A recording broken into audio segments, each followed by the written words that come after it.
నమస్తే కళ్యాణ్ గారు. నమస్తే జయ గారు. కళ్యాణ్ గారు, గిరిజ అనే ఒక అమ్మాయి మనకి మెయిల్ చేసింది. అంటే పట్టుదల ఉంటే ఏదైనా సాధించవచ్చు, కానీ మనం ఏదైనా సాధించాలి అనే ఒక తపనలో కుటుంబ సభ్యులకి మనం ఏం చెప్తున్నాం, ఏం చెప్పట్లేదు. అందులో ఒక ఫ్యామిలీ వచ్చాక ముఖ్యంగా వైఫ్ అండ్ హస్బెండ్ మధ్య ఎటువంటి అరమరికలు ఉండకూడదు అనే మినిమం ఒక చిన్న ఆలోచన కూడా లేకుండా నా మనసుకు తోచింది నేను చేసేస్తా, తర్వాత సంగతి తర్వాత చూసుకుందాం. కానీ ఈ కాన్సెప్ట్ ఎక్కువ చూస్తున్నాం కదా కళ్యాణ్ గారు. మనం నాకు ఏది అనిపిస్తే అది చేసేయటం, నేను అది ఎక్స్పెక్ట్ చేయట్లేదు అనుకోవటం. అయ్యో నేను ఇలా జరుగుతుంది అనుకోలేదు, అలా అవుతుంది అనుకోలేదు అన్నట్టు. ఇదంటారు చూడండి, చేతులు కల కాకులు పట్టుకోండి, అట్లానే ఉన్నారండి. పెళ్ళైనోళ్ళు అట్లానే ఉన్నారు, యూత్ అట్లానే ఉన్నారు. అలాంటి ఒక ఇష్యూ గిరిజ మన దాకా తీసుకొచ్చింది కళ్యాణ్ గారు. వైఫ్ అండ్ హస్బెండ్ మధ్య ఇష్యూ చాలా చిన్న విషయం అండి. ముందుగానే మీకు చెప్తున్నా, అడ్జస్ట్ అయ్యి ముందుకు వెళ్ళొచ్చు, కానీ క్వశ్చన్ మార్క్ వచ్చేసింది వాళ్ళిద్దరి మధ్యన. లేదు డెఫినెట్గా మీతో మాట్లాడించాలి అనిపించి ఇమీడియట్గా ఈరోజు నేను అమ్మాయితో మాట్లాడతానని చెప్పాను. మరి కాల్ చేయండి.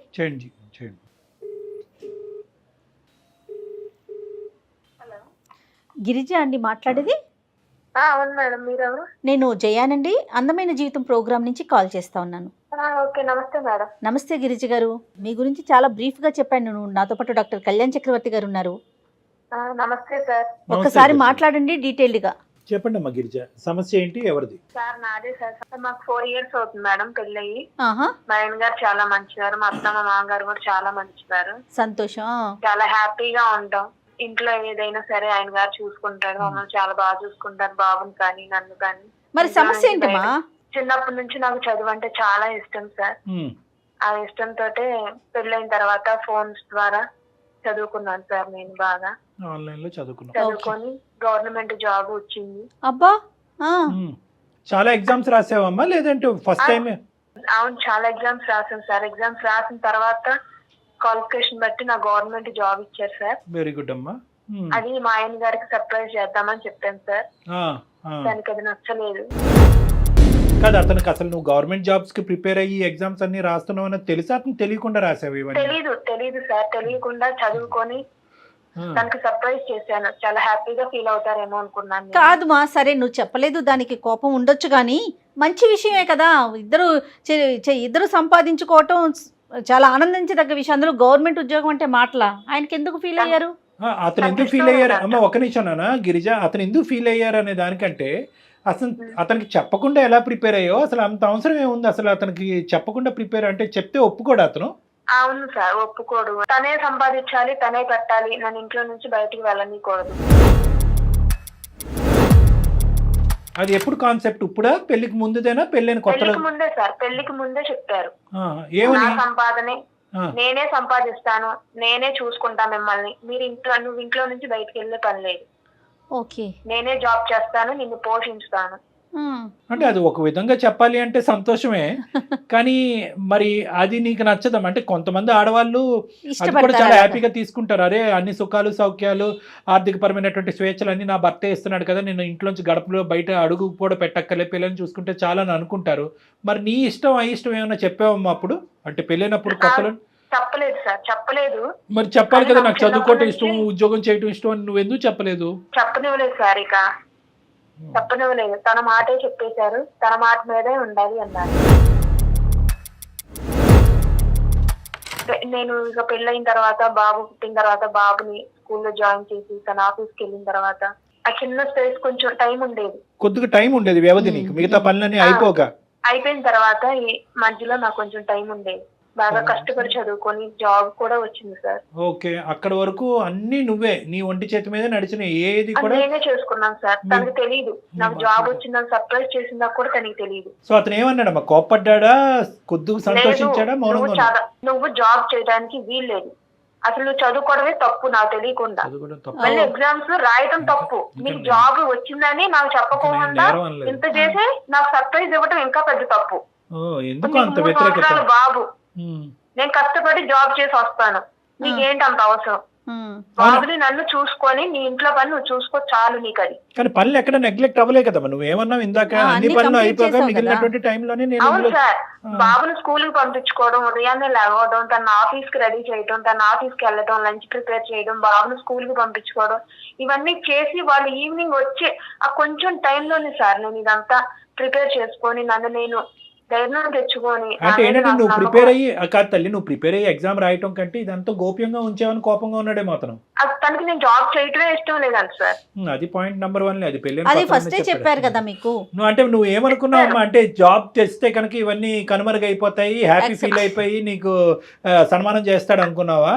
అంతే అనుకున్నాను సార్. హ్యాపీగా ఫీల్ అవుతారు, తను సాధించిందని చిన్న నాకు కొంచెం ఎంకరేజ్మెంట్ చేస్తారేమో అనుకున్నా, కానీ ఇలా కాప్ తెచ్చుకొని అసలు పెద్ద గొడవ చేస్తారని 90% మగాళ్ళు అలాగే చేస్తుండేవారు. మీ ఆయన 10% లో ఉన్నాడు. సరే ఇప్పుడు ఏంటమ్మా పరిస్థితి? ఇప్పుడు ఇంకా ఏమైంది? అక్కడ కోపం తెచ్చుకుని కోపం చల్లారింది, నువ్వు జాబ్ జాయిన్ అయ్యావా? జాయిన్ అయ్యాను సార్, జాయిన్ అయ్యాను. నేను 1 year నుంచి జాబ్ కూడా జాయిన్ అయ్యాను. 1 year నుంచి జాబ్ చేస్తున్నాను, శాలరీ వస్తుంది, నేను బాబుని చూసుకుంటున్నాను, తన ఆఫీస్కి వెళ్తున్నాను. తను ఏంటంటే నేను ఇంట్లో ఏదన్నా అవసరాలకు, బాబుకైనా ఇంట్లో అవసరాలు ఏదన్నా లేదు అన్నప్పుడు నా మనీతో నా శాలరీతో తీసుకొచ్చి ఇది కొన్నాను అంటే చాలు సార్. వెంటనే తన మనీ తీసుకొచ్చి నీ ఏమీ నాకు అవసరం లేదు, నువ్వు కొన్న వాటికి సరిపోని మనీ ఇదిగో అని అందులో బాక్స్ లో పెడతాడు సార్. ఒక బాక్స్ లో వేసేస్తాడు ఆ ఖర్చు, ఒక బాక్స్ లో వేసేస్తాడు. నేను బాబుకు కొన్నా అందులోనే వేస్తాడు. ఇంట్లో ఏదన్నా కొన్నా సరుకులు వస్తువులు ఏదన్నా కొన్నా బాక్స్ లో వేస్తాడు మనీ. అంటే నువ్వు ఉద్యోగానికి వెళ్ళకూడదు, ఒకప్పుడు ఉద్యోగానికి వెళ్ళినా కూడా ఫ్రీగా చేయాలా? నేను సంపాదించిన రూపాయి కనీసం నేను కన్నా కొడుకు కూడా పెట్టుకునే పని లేదంట సార్. పనిష్మెంట్ అనమాట. అంటే అమ్మాయి ఎంత డిస్కషన్ జరిగింది గిరిజ? ఓకే ఉద్యోగం వచ్చింది, ఈ ఉద్యోగం వస్తే కనుక వదులుకోమని ప్రెషర్ ఏమైనా పెట్టాడా, లేదంటే ఎలాగ సంపాదించావు కదా నీ కర్మ నువ్వు పో అన్నాడా? లేదు సార్, కొన్ని రోజులు గొడవ అయ్యింది, నువ్వు జాబ్ చేయడానికి వీల్లేదు. లేదు నేను మిమ్మల్ని హ్యాండిల్ చేసుకోగలను, నేను బాబుని చూసుకుంటాను, మిమ్మల్ని కూడా చూసుకుంటాను, నా మీద ట్రస్ట్ పెట్టండి ప్లీజ్ ప్లీజ్ అని తను రిక్వెస్ట్ చేసుకున్నాక తను నాతో మాట్లాడట్లేదు. ఇక్కడ ఈ పని అవ్వలేదు, ఆ పని అవ్వలేదు, లేదా ఇది చేయలేదు, నువ్వు అది చేయలేదు, ఇలాంటి అది కూడా లేదు మేడం. నేను అన్ని ఎవ్రీ డే ఎనీ టైం తనకు అన్ని కంప్లీట్ చేసి సమకూర్చిన తర్వాతే బాబుని మళ్ళీ స్కూల్లో జాయిన్ చేసుకొని పంపించుకొని నేను ఆఫీస్కి వెళ్ళి నా జాబ్ నేను చేసుకొని ఈవినింగ్ రాగానే తనకి చేయాల్సినవి చేసి బాబుకి చేయాల్సినవి చేసి నేను ఎక్కడ ఇబ్బంది కలిగించట్లేదు మేడం. ఫ్యామిలీకి చేయాల్సిన ఎఫెక్ట్స్ అని నేను చేస్తున్నాను, తనకి చేయాల్సిన బాధ్యత నేను చేస్తున్నాను, ఒక భర్తకి చేయాల్సిన, ఒక నా కొడుకు చేయాల్సిన. ఏం లేదు, అతను గీసిన లక్ష్మణ రేఖ ఈ అమ్మాయి దాటింది అన్నది ఒకటే పట్టుదల ఇక్కడ, అంతే కదమ్మా? అంతే సార్. అతని కాన్సెప్ట్ ఏంటంటే ఆడవాళ్ళు ఉద్యోగం చేయకూడదు, ఇంట్లో పిల్లలు నేను చెప్పేశాను, నా శాలరీ, నా సంపాదన, నా కష్టం, నా భార్య, నా పిల్ల, ఇదే నేను చెప్పిందే నువ్వు చెయ్యాలి, నేను ఎంత ఇచ్చానో అంతే వాడాలి ఇంట్లో, నీ మనీతో నువ్వేం తెచ్చినా నాకు అయ్యొద్దు, నేను అది తీసుకోను, నా కొడుకైనా సరే అని. నేను బాబుకు సంబంధించింది ఏదైనా కొన్నా తను వెంటనే ఆ మనీ తీసుకొచ్చేస్తాడు, ఆ బాక్స్ లో వేసేస్తాడు, నా కళ్ళ ముందు వేసేస్తాడు. కాదమ్మా వాళ్ళ పేరెంట్స్ సంగతి ఏంటి? వాళ్ళ డాడీ ఆల్రెడీ రిటైర్ అయ్యాడు, జాబ్ గవర్నమెంట్ జాబ్. వాళ్ళ మదర్ రీసెంట్ గానే రిటైర్మెంట్ తీసుకున్నారు, వాళ్ళకి ప్రైవేట్ ఆఫీస్ లో జాబ్ చేస్తున్నారు, తిను జాబే, నేను ఎందుకు చేయకూడదు? పిల్లం ఉద్యోగం చేయకూడదు కాన్సెప్ట్ ఇలా కూడా ఉన్నారా?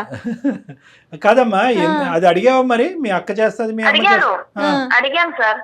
అడిగితే నాకు ఉండాల్సింది నాకు ఉంటాయి, నువ్వు ఇంట్లో నుంచి బయటకు వెళ్ళే పని లేదు, అయినా నీకు జాబ్ చేయాల్సిన అవసరం ఏంటి? ఒక్క మాట, ఇప్పుడు జనరల్ గా ఇతనికి ఉద్యోగం అని ఈ అంశాలన్నీ పక్కన పెట్టి జనరల్ గా నీకు కావాల్సినటువంటి స్వేచ్ఛ, ఫ్రీడమ్, బయటకు వెళ్ళటానికి, నలుగురిలో ఉండటానికి ఇస్తాడా, లేదంటే కొన్ని ఏమైనా అనుమానం అనేది ఏమైనా ఉందా? లేదు సార్, చాలా హ్యాపీగా చాలా బాగా చూసుకుంటాను నన్ను, తీసుకెళ్దామని నేను అడగగలిగే తను తెలుసుకొని తీసుకెళ్తాడు నన్ను బాబుని. కాదమ్మా ఉద్యోగం సంపాదించి నువ్వు నరకంలోకి వెళ్ళావా స్వర్గంలోకి వెళ్ళావా అనేది ఇక్కడ ప్రశ్న కదా, అంతేనా? అంతే సార్, అంతే. అందమైన జీవితం దాకా ఎందుకు వచ్చారమ్మా? ఏం లేదు మేడం, మీరు ఒప్పించండి మేడం, నేను జాబ్ చేసుకుంటాను. అమ్మా రెండిట్లో ఒకటే సాధ్యం అనుకో, ఆ పరిస్థితి వస్తే ఏం చేద్దాం? ముందుగా నువ్వు మనం అనుకొని అప్పుడు అతనితో మాట్లాడదాం. అతనేమి అగైనిస్ట్ కాదు. ఇప్పుడు తను చెప్పినట్లుగా, గిరిజ చెప్పినట్లుగా వైఫై చేయకూడదని ఇట్లా పర్టికులర్ గా పెట్టుకుంటారా కళ్యాణ్ గారు? అంటే వెనకతల థాట్స్ ఎలా ఉన్నాయో కూడా మనం చూడాలి జయ గారు. అంటే ఏంటంటే ఉద్యోగం చేయటం అనేది డబ్బులు నేను ఆల్రెడీ సంపాదిస్తున్నాను, మనకు ప్రాపర్టీస్ ఉన్నాయి, ఇది అనవసరమేనా, లేదంటే ఆడవాళ్ళు బయటకు వెళ్తే కనుక లేనిపోని తెలివితేటలు వస్తాయి, అప్పుడు ఇంకో విధంగా ప్రవర్తిస్తారనేదా?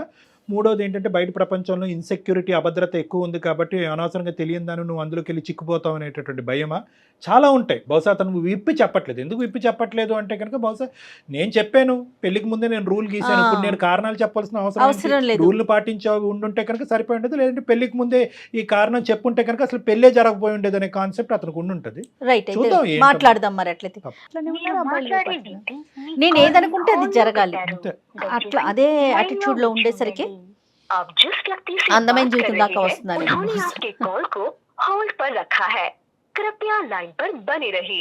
హలో చెప్పు. ఏమండి జాబ్ చేసుకుంటానండి నేను. లేదు నాకు ఇష్టం లేదు. ప్లీజ్ అండి బాబు కోసమైనా ఒప్పుకోవచ్చు కదా. లేదు లేదు నాకు గవర్నమెంట్ జాబ్ అండి, గవర్నమెంట్ జాబ్ ఎంతో మందికి ఎంతో చేసుకుంటే కానీ రాదు, కానీ నాకు వచ్చింది కదండి. మీది ప్రైవేట్ జాబ్ కదా. ఈ రోజుల్లో ఏది నమ్మలేము, ఏ సిచ్యువేషన్ ఎలా మారిందో తెలియదు కదా. నాది పర్మనెంట్ కదా జాబ్, చేసుకుంటానండి ప్లీజ్. నాకు ఇష్టం లేదని చెప్తున్నాను. 1 year బట్టి అడుగుతున్నాను మిమ్మల్ని, ఇంతవరకు నాతో సరిగ్గా మాట్లాడలేదు మీరు. నేను కొన్నా కానీ మనీ పెడుతున్నారు, నాకు అది నచ్చట్లేదు. నేను కావాలా జాబ్ కావాలా? నాకు రెండూ కావాలండి. మీరు కావాలి, జాబ్ కావాలి, బాబు కావాలి, మన ఫ్యామిలీ కావాలి, మన ఫ్యూచర్ కూడా కావాలి. గిరిజ పని చేయకూడదనే కారణం ఏంటి నీకు? మీ అమ్మగారు చేస్తున్నారు, మీ చెల్లి చేస్తున్నారు. ఒక తల్లి ఒక చెల్లి చేయటానికి ఒక భార్య చేయటానికి డిఫరెన్స్ ఏంటి? నాకు నచ్చదు సార్.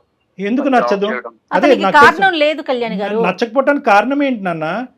అంటే నీ గీత దాటిందనా, నీ మాట దాటిందనా, ఏంటి కారణం? బయట ఉన్న సిచ్యువేషన్స్ బట్టి సార్. నీ సిచ్యువేషన్స్ జల్లంగా ఉండే ఏం సిచ్యువేషన్స్ ఉన్నాయ్యా? మేమందరం ఉద్యోగాలు చేసుకోవట్లా? అనుమానాలా, భయాలా, కోపాలా? అనుమానం అయితే ఏం లేదు సార్. లేదు కాదు నాన్న, ఇప్పుడు అమ్మాయి ఉద్యోగం చేసుకోవచ్చా, చేయకూడదా, ఏంటి? చేయకూడదు సార్, అమ్మాయి అయితే ఉద్యోగం చేయకూడదు. ఒకప్పుడు ఉద్యోగం చేస్తే పరిస్థితి ఏంటి ఇంట్లో? డివోర్స్ ఇచ్చేస్తాను సార్ నేనైతే. ఎందుకు అలా అంత పెద్ద నేను ఇంకా decision ఆలోచించాను. తీసుకుంటావా? ఈ విషయంలో నేను ఇంకా ఆలోచించాను, నీకు చెప్పేసాను ఆల్రెడీ. నువ్వు ఇక ప్రతిసారి ఇదే అడుగుతున్నావు నన్ను. నేను జాబే కదా చేస్తానన్నాను. ఏమన్నా ఫారెన్ లేదు నాకు ఇష్టం లేదు, లేదు నాకు ఇష్టం లేదు. నా మాట నువ్వు వినవా? ఎందుకు నా మాట నువ్వు వినవా? ఈ 4 years లో నేను నీతో ఎలా ఉన్నాను నీకు తెలియదా? తెలుసు. ఈ క్షణంలో నువ్వు ఇలా చేస్తున్నావు నువ్వు నన్ను. లేదు నేను అనేది అదే, నేనంటే మీకు అంత ఇష్టం కదా. ఈ 4 years నన్ను చాలా బాగా చూసుకున్నారు. ఎందుకు నా ఇష్టాన్ని ఎందుకు కాదంటున్నారు? ఇంతవరకు కాదనలేదు కదా. అసలు నాకు ఇష్టం లేదు. ఎందుకు? కావాలా డివోర్స్ కావాలా? నాకు డివోర్స్ వద్దు. నాకు మీరు కావాలి, జాబ్ కావాలి, బాబు కావాలి, మన ఫ్యామిలీ ఏదైనా ఒకటే కావాలి. ఏదైనా ఒకటే. లేదు నాకు జాబ్ బాబు కూడా నేనే చూసుకుంటా, నా దగ్గరే ఉంటాడు బాబు కూడా. లేదు బాబు కావాలి, నువ్వు కూడా కావాలి. కార్తీక్ వాళ్ళ అన్న నేను కూడా కావాలంటే బాబు కావాలంటే నీ జాబ్ చేయాలి. కార్తిక్ నీ కారణాలు ఏంటో చెప్పు నాన్న, విడమర్చి చెప్పు, దాన్ని బట్టి ఏం చేయాలో మేము ఆలోచిస్తాం. సార్ మా అమ్మ స్కూల్ టీచర్ సార్. అవును తెలుసు. మా అక్కేమో జాబ్. ఓకే. వీళ్ళిద్దరు ప్రాబ్లమ్స్ చాలా. అంటే ఏంటి ప్రాబ్లమ్స్ అంటే ఏంటి? అంటే ఉద్యోగంలో ఉండే మిగతా మగవాళ్ళ వల్ల ఎటువంటి హైయర్ అఫీషియల్స్ వల్ల ప్రాబ్లమ్స్ ఏంటి? ఆ ప్రాబ్లం అన్నిటికి సార్, మగవాళ్ళ వల్ల బయట వెళ్ళి మళ్ళీ ఇంటికి వస్తారో రారో అదొక ఇబ్బంది. ఎప్పుడు వస్తారని భయంతో ఉండాలి. ఊహించుకుంటున్నాడు, మనసులో భయం పట్టి ఊహించుకుంటున్నావు. కానీ ఇప్పుడు ఎన్నో కొన్ని లక్షల మంది ఆడవాళ్ళు ఈ రోజు పనులు చేసుకుంటున్నారు, కుటుంబాన్ని నిలబెడుతున్నారు, డబ్బులు సంపాదిస్తున్నారు. కానీ ఆ అమ్మాయికంటూ అదొక హాబీ, అదొక ఇంట్రెస్ట్, ఒక ప్యాషన్, చిన్ననాటి తన కోరిక. నీ భార్య ఇప్పటి వరకు నీకేమీ ఒక గొంతెత్తి ఒక కోరిక కూడా కోరలేదు. తను కోరుకునేటటువంటి ఒకే ఒక కోరిక ఏంటంటే నన్ను ఉద్యోగం చేసుకోనివ్వండి. నీ భయాలు అలాంటివి ఏమన్నా ఉంటే కనుక ఆ భయాలు నిర్మూలించడానికి, నీకుండే అనుమానాలు నిర్మూలించడానికి, ఇటువంటి అంశాలు ఎక్కడన్నా ఉంటే కనుక దాని ఎగ్జాంపుల్స్ బట్టి నీ మనసు మార్చడానికి నేను రెడీగా ఉన్నాను.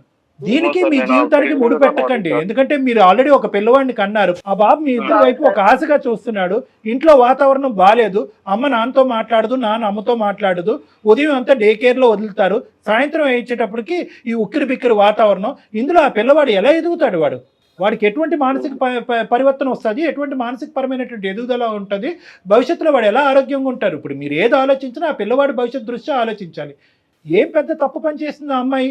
నీకేదో భయంకరమైనటువంటి ఆలోచనలు, అనుమానాలు నీ బ్రెయిన్లో ఉన్నాయి, అవి కరెక్ట్ కాదు, అవి కాన్సెప్ట్ కరెక్ట్ కాదు, అది ఇప్పుడు ఉండేటటువంటి పరిస్థితులకి దగ్గరగా లేదు. ఆడపిల్లగా తనకు తానుగా చూసుకునేటటువంటి కెపాసిటీ తనకుంది. ఈ రోజుల్లో ఆడపిల్లలకు ఉంది. సమాజం అంత గొడ్డిబారిపోలేదు. సొసైటీలో చెప్పమ్మా. జాబ్ చూసి ఒక్కసారి నేను చేసే జాబ్ చూసి నువ్వు నన్ను వద్దు చెయ్యాలా వద్దు అనేది నువ్వు డిసైడ్ చేసుకో. నా మీద నమ్మకం ఆఫీస్ కి తీసుకెళ్ళి అక్కడ ఎలా ఉందో వాతావరణం ఉంది. కానీ నాకు నువ్వు జాబ్ చేయడం నాకు అసలు ఇంట్రెస్ట్ లేదు. అమ్మ గిరిజ, మరి అతను పాడిందే పాటగా ఉంది, మరి ఇదే పాట రోజు మీ ఇంట్లో వినిపించేది కూడా?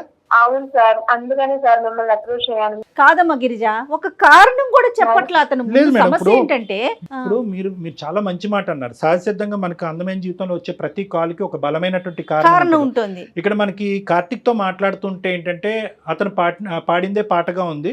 ఐదర్ ఇక్కడ రెండు అయి ఉండాలి, చాలా కారణాలు ఉన్నాయి, విచిత్రమైన కారణాలు ఉన్నాయి, పబ్లిక్ గా ఆ కారణాలు చెప్తే నవ్వుకునే కారణాలు ఉన్నాయి అనే ఆలోచనతో అన్నా చెప్పుకోకుండా ఉండాలి. ఓకే, లేదంటే కారణాలు లేవు, సింపుల్ గా నాకు ఒక ఫిక్స్డ్ ఐడియాతో పెళ్లికి ముందు నేను ఒక డిజైన్ చేశాను, ఆ డిజైన్ లో నువ్వు ఫిట్ అవ్వాలి అనే మొండి వైఖరైనా అయి ఉండొచ్చు.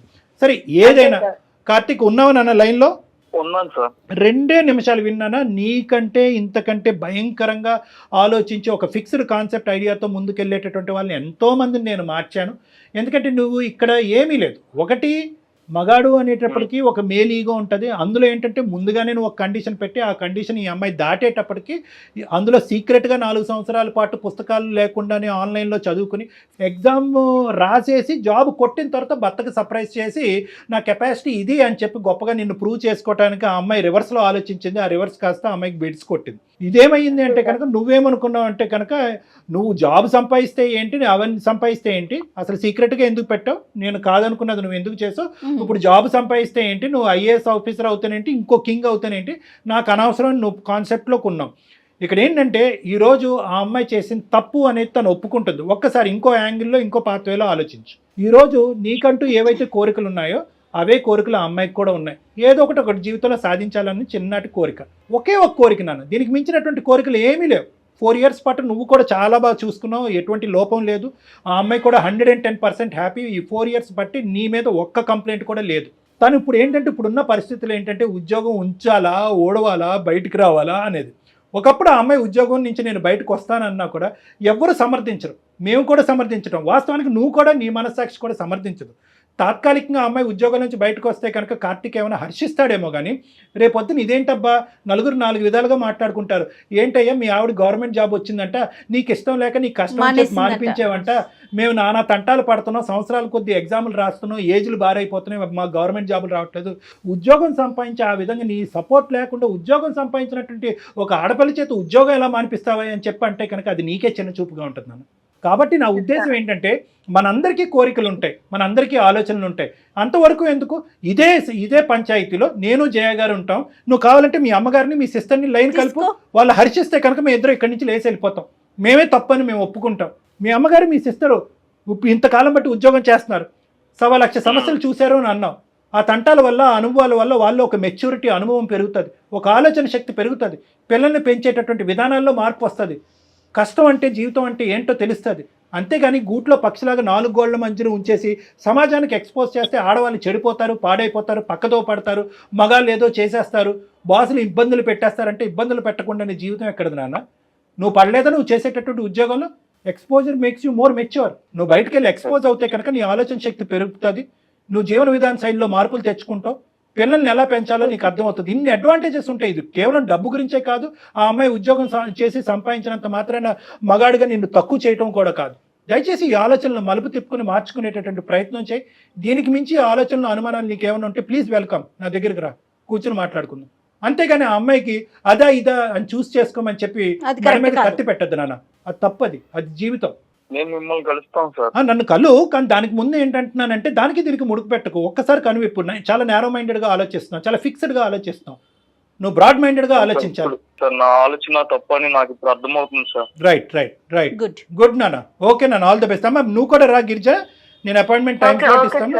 ఒకసారి కూర్చొని మాట్లాడుకుంటే అతనికి ఉండేటటువంటి మిస్కాన్సెప్షన్స్, అనుమానాలు ఏవైతే ఉంటాయో అవన్నీ క్లియర్ అయిపోతాయి. ఫ్యామిలీలో కూడా విడిపోక్కర్లేదు, అన్నిటికీ సపోర్ట్ మాది ఉంటుంది. ఓకేనా? చాలా థ్యాంక్ యూ సార్.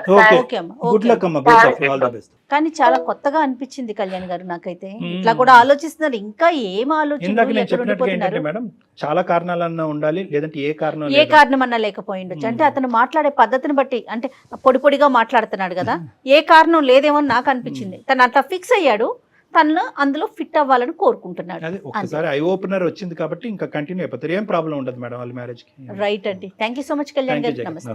కాళ్లలో నొప్పి, నరాల వాపు వంటి లక్షణాలతో బాధపడుతున్నారా? వెరికోస్ వెయిన్స్ లో అత్యాధునిక చికిత్స ఏవిస్ వాస్కులర్ సెంటర్.